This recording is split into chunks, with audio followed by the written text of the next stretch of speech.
Hello everybody, this is Starman, and welcome back to Let's Play Betrayal at Krondor.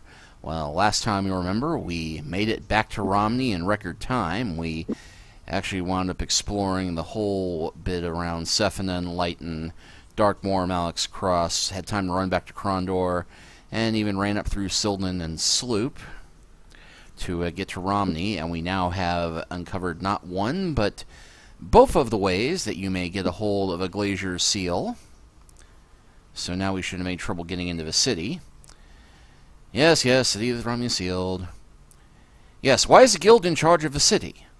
The constabulary were all killed in the uprising by the River Poors Guild. No one else had any authority who was left alive to administrate.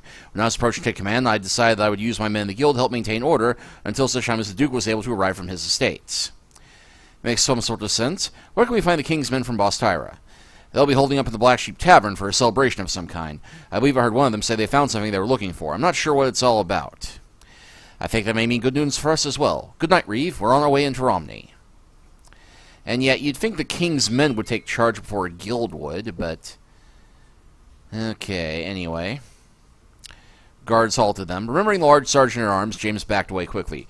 I don't believe the Duke cares for your company, Yearly said. Now turn around and move away before Captain Alice Anselm and I turn you into Riverchoff, which is a bit weird because James is just now getting here, but I guess they assume that whatever knight is leading your party was the one who caused the trouble in Act 1, assuming you came here. And yes, if we look at the cost of goods here, it is going to be a fair bit pricier than elsewhere, and yeah, poison elven quarrels.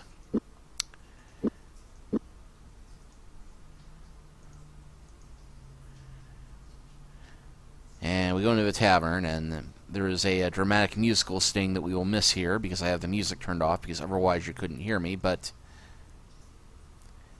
Dun dun dun! Even as they threw the door open, James bit back the impulse to vomit. Kingdom soldiers lay scattered about the room, each lying in his own coagulating pool of blood, nor did there appear to be anyone untouched by murderous hands. And that ends Chapter 2, and begins Chapter 3, The Spyglass and the Spider.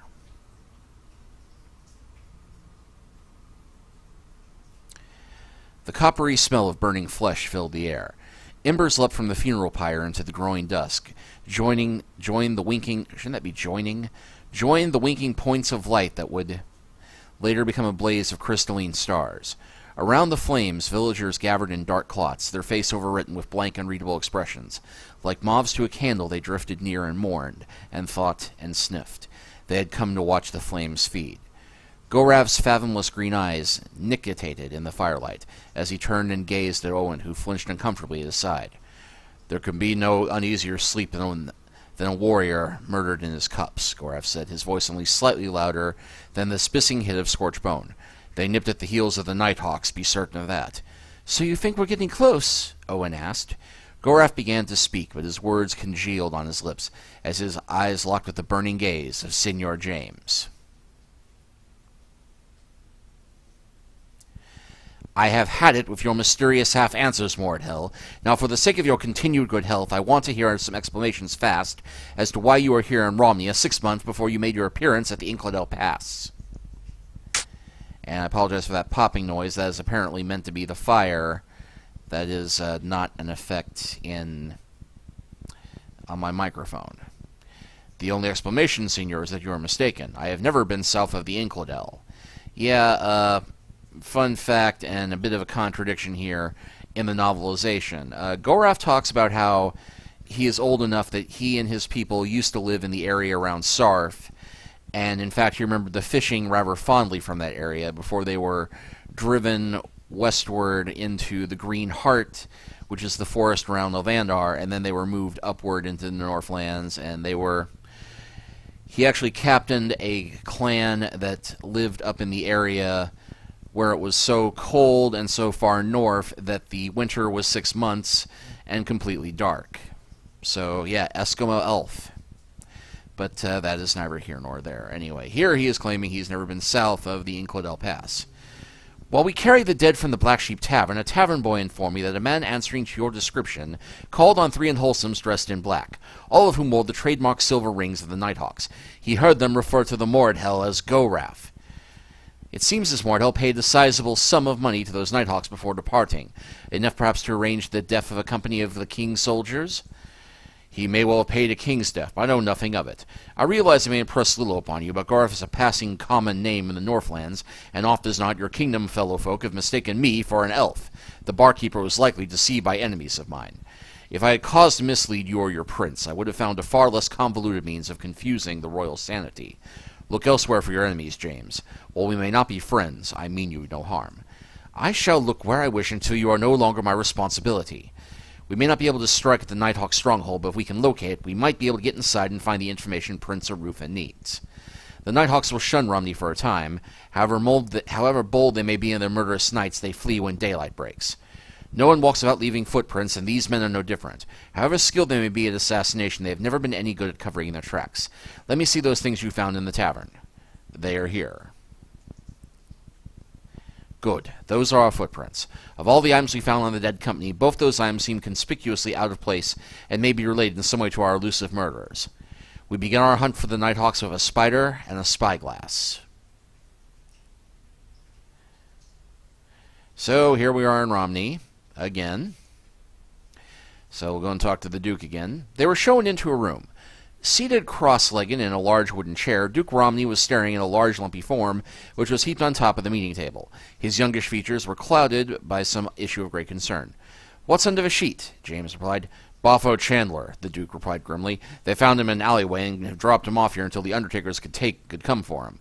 "Murdered?" The Duke sighed. "Fortunately, it's no great mystery. He was fighting with the leader of the Millers Guild and got cornered by 3 mercenaries. We have them all in custody. Things have gotten so bad here that we're regularly building a bonfire to burn the bodies from this idiot private war between the guilds." "Any way we can be of assistance?" James asked, taking a glance beneath the sheet at the obese corpse. "We may be in the area for quite some while." Drumming his fingers on the table, the Duke stared intently at them. "Actually, you may be of service to me," he said in a thoughtful mood.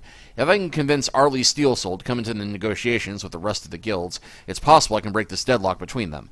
My father always said the guilds will follow Mitchell Waylander and Arlie Steelsoul whichever way they go, but unfortunately Mitchell is too intertwined in the origin of this problem for me to use him effectively."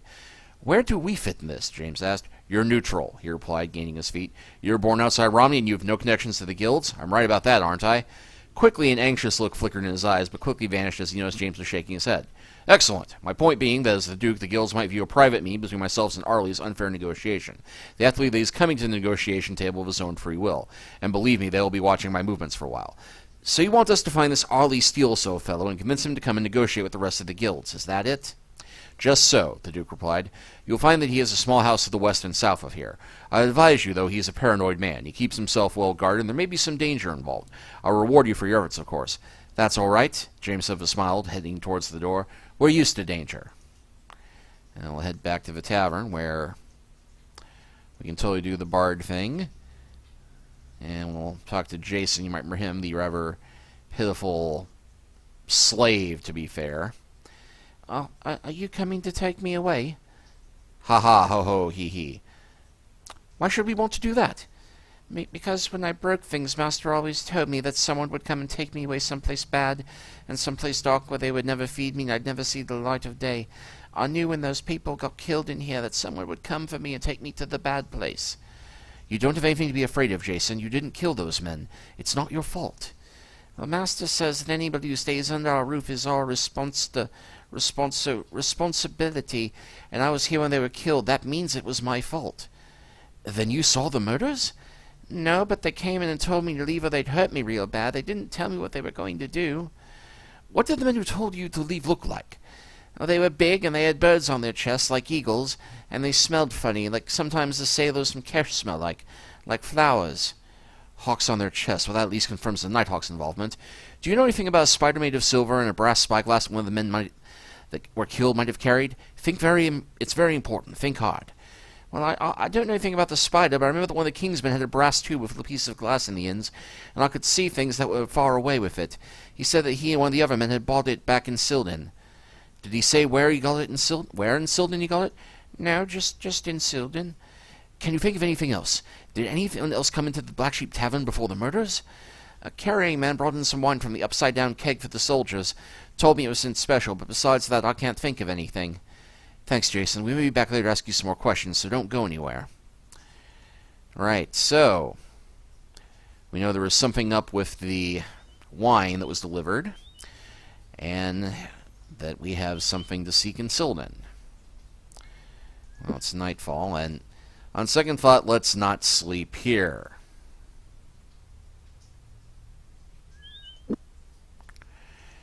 Now, why is it telling us that we don't want to sleep here? Well, if we look immediately to the north of the town,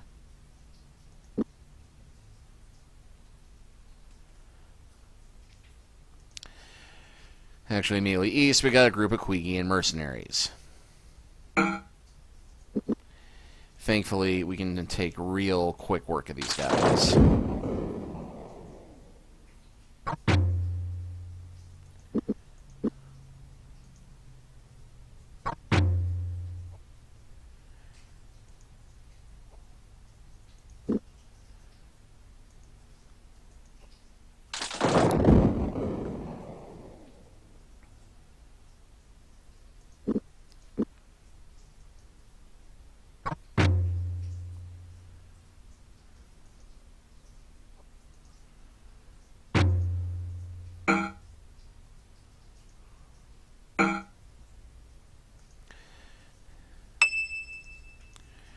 And it's the first time I think my crossbow accuracy has gone up.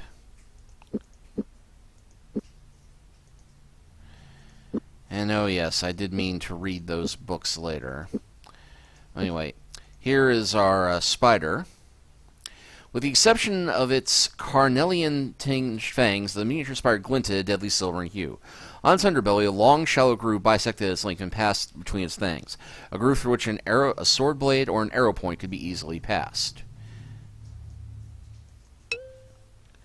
So yes, we now have an object that can be used to poison any weapons or arrows upon our person.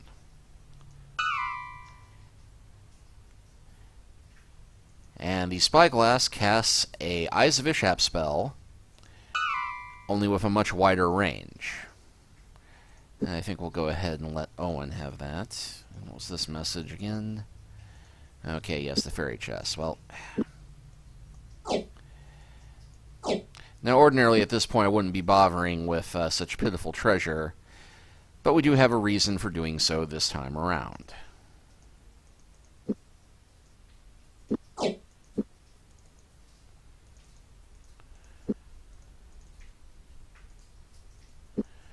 And stash this note on, and we won't need the seals anymore. Okay, fine. We overstuffed the dead body, but we'll let Owen have that, as that will be much more useful to him.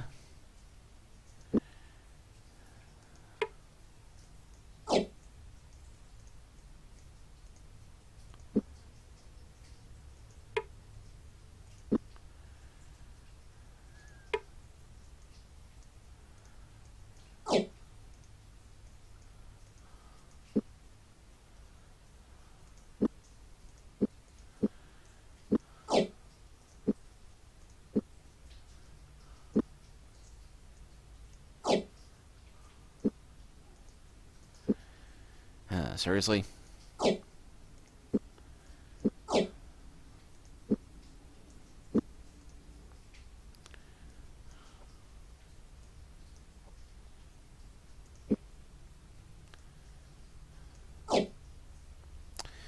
Anyway, the reason why I was bothering to try and get this loot off of them this time is because at present time, the shops in Romney are charging more than they should for weapons, due to 86 gold for silver, 1260 gold for elven quarrels. The funny part is that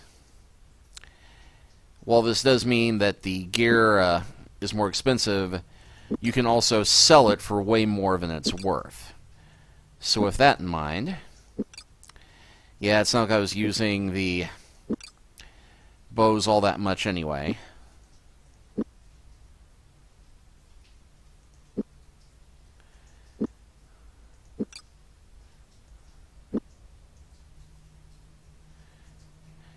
453 for a rapier. I was saving that to give Locklear for later, but we can easily make that up later. So we're going to find a way to make all the money that we need for the rest of the game before we fix things up here. But for now, let's go ahead and head westward. And we... Yep, Nighthawks. I'm going to go ahead and do a defensive spell.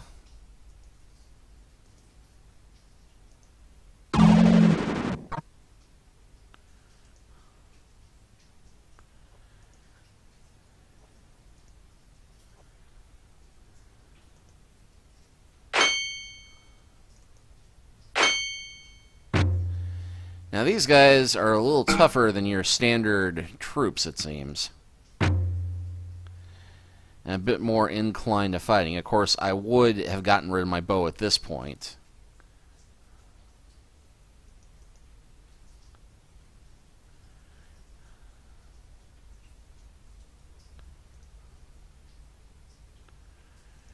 You know what?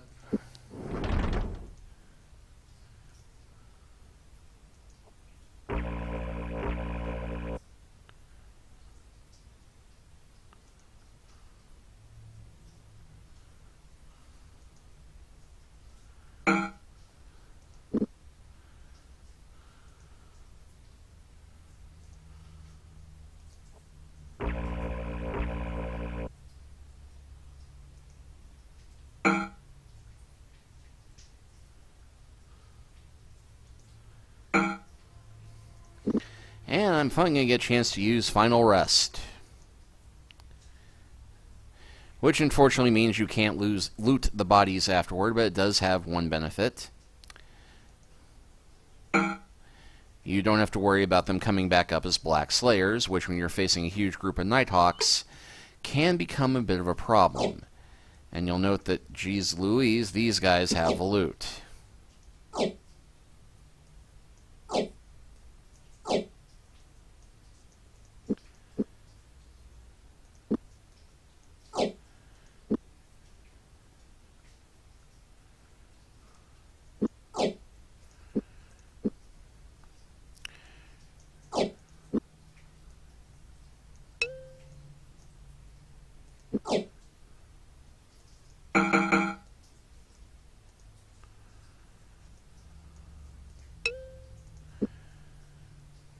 I think you may have guessed at this point how we are going to make our fortune.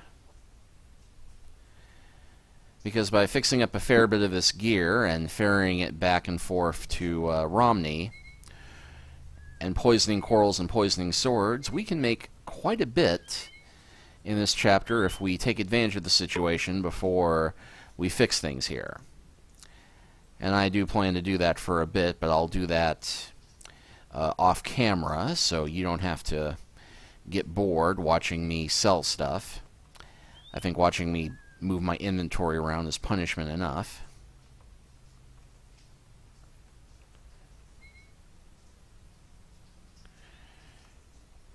Now, you'll remember that when we went through Sloop earlier, we did encounter...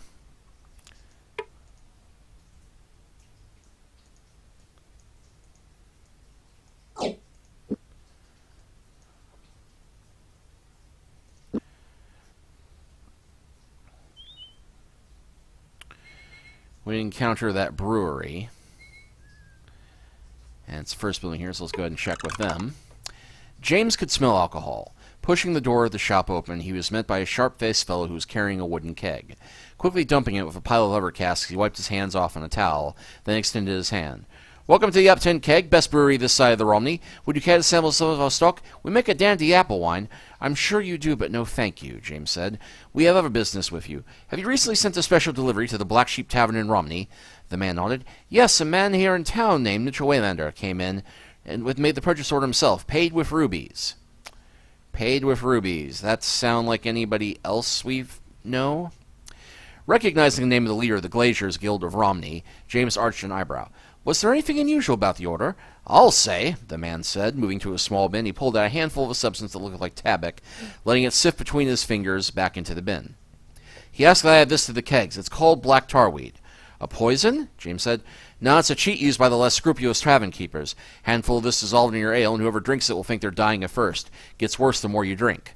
Goraf spat. It is often done in the north, he said. A man will drink until he is no longer capable, either for lack of wit or of gold. And an excellent way to make certain that somebody is capable of fighting you back, James said with disgust. The Nighthawks aren't what they used to be.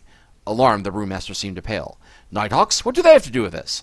Omitting most of the smaller details, James told what they had already learned of the murder. Horrified, the man shook his head. I assure you this has never once happened in association with a keg. If you would like, I will get you something to drink. I guarantee it has not been laced with the black tarweed. Well, we can pick up some rations here, but I think we're good at the moment.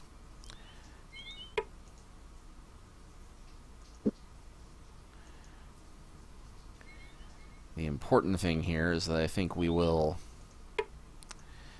definitely need to find Mitchell Waylander's house before somebody finds him.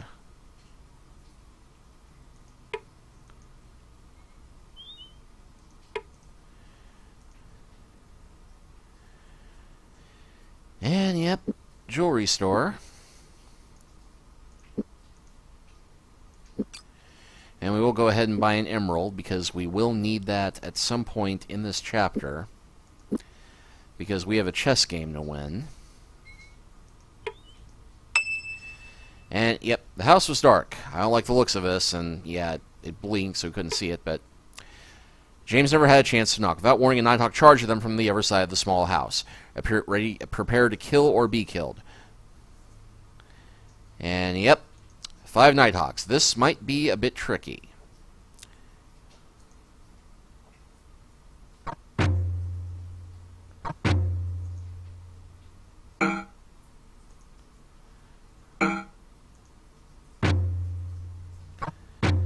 Okay, now we better finish up the rest of these guys just as quick, or at least clear them off of Owen.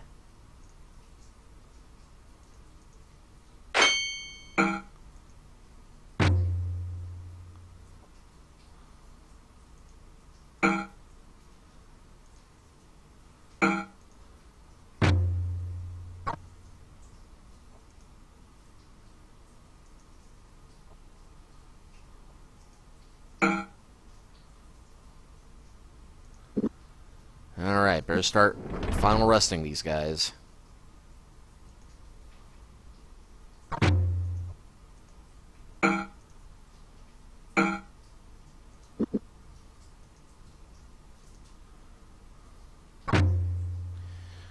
Shot himself. Well, shot his ally.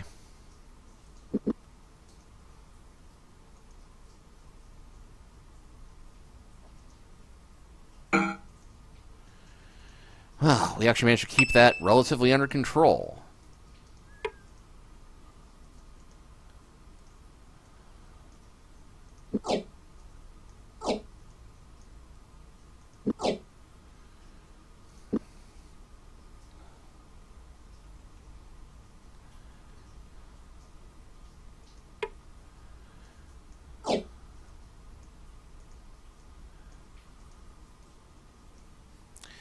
And that has loaded my inventory, but thankfully...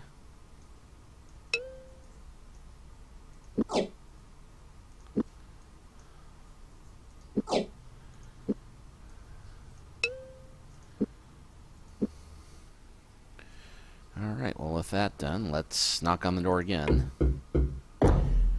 James knocked cautiously on the door. A few tense moments later, the wood began to creak and the door swung open. From the darkened room, a figure emerged and James gripped his sword tighter. Prepared for any eventuality, though Mitchell Waylander wasn't one of his favorite people, he was a bit relieved to see the familiar face, and Mitchell seemed a bit relieved to see them. I don't know who sent you, but I'm very thankful for your help. Let's just say anyone who's on the business end of a Nighthawk's sword is of interest to me these days. It's not like them to send multiple assassins unless the target is considered a danger to the guild. But I'm a merchant. I don't know anything about the Guild of Assassins. You wouldn't necessarily need to know anything about them. You might have witnessed something they preferred unseen, or perhaps they think you wronged them in some way. Where were you the night that the king's men from the Bostyra regiment were assassinated? What? I hadn't heard. Gods, they were good men. If it hadn't been for them, we never would have broken the river pillar siege at Romney. How did they die? Nighthawks set upon them in the Black Sheep Tavern, killed every last man. The only thing I found strange was the fact that there were few signs of resistance. I was told by the boy who tends the bar that a few casks of Keshi and ale were delivered the night before, but the boss hiredmen are very disciplined men.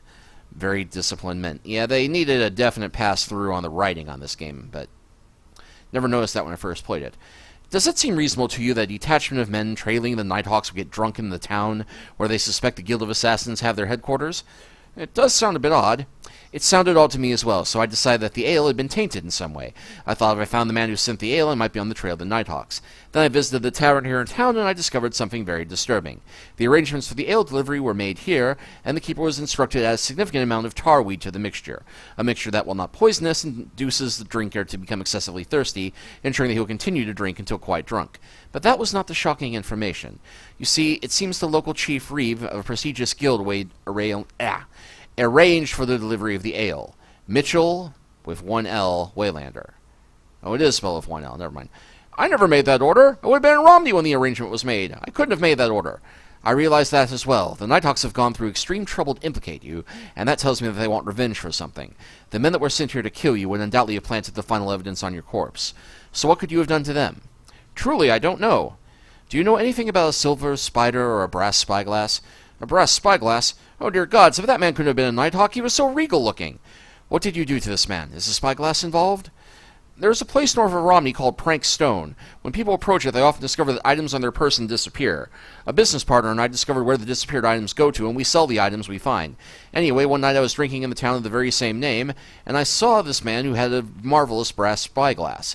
My guild was having difficulties at the time, and I was low on cash, so I conspired to achieve the spyglass for my own. I had noticed the attention he was paying to our fetching barmaid, and I arranged a note was sent to his table, telling him to meet her near Prank Stone. The spyglass became ours. If the man you snatched the spyglass from learned what had happened, I can see how he'd want revenge. Where did you sell it? I don't sell the items. My partner does, and we split the profits. I don't know anything about him other than the fact that he's a native of Silden. We decided early on that we would share only our booty, so that if one of us was caught, the other one would be safe. Then it seems we have business in Silden. Lay low. It may be the only thing that keeps you alive, Mitchell. The Nighthawks are not men who should be angered. Right, so another clue saying that we have to head south to Silden. And that is what we will do next time, but I'm going to be doing quite a bit of off-camera training. And when we come back, well, I will be much the richer man. Take care until then.